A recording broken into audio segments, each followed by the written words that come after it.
Guys, welcome back to the channel. A common complaint that I often hear is that UFC fighters are underpaid. They're not paid enough money for what they do. Let's have a look at the statistics and determine whether or not this is actually true. Okay, so to make a fair comparison, we need to compare the UFC with the most popular sport in the world, which is of course football, and the most successful league is the Premier League in England. You can see here on the screen that the average salary of a Premier League footballer is just over £60,000 per week, which is $74,000 per week.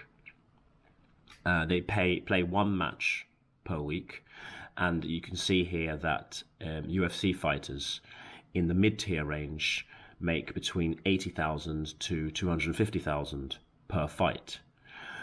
So if we compare what the Premier League footballers are paid per match, around $74,000, with what a mid-tier UFC fighter makes, you see that the UFC fighter actually makes more money. So if we see here that the UFC fighters make more per match than a footballer, what is the problem? Why are people complaining? Well, the problem is that a Premier League footballer can play 38 matches in a season. He can compete every single week in his sport. A UFC fighter definitely can't do that. They can maybe fight 3 to 4 times per year if they're lucky. And this is due to the fact that the whole point of MMA is to injure and destroy your opponent. So the risk for injury is far higher than it is in other sports. And your body just won't allow you to compete every single week. So therefore, the final salary you make at the end of the year is far lower than in other sports. And this really leads me into my second point. Should you be training MMA as a career choice? I would say definitely not. The figures that I showed earlier about what the UFC fighters make, these are the absolute top salaries in MMA. If you're at the bottom of MMA, you'll be making peanuts and you'll be training like an animal.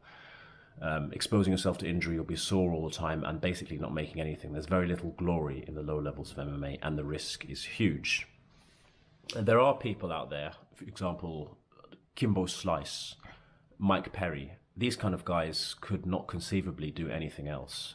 It's very unrealistic to say that someone like Kimbo Slice could be a university lecturer in physics or a programmer. This just couldn't happen.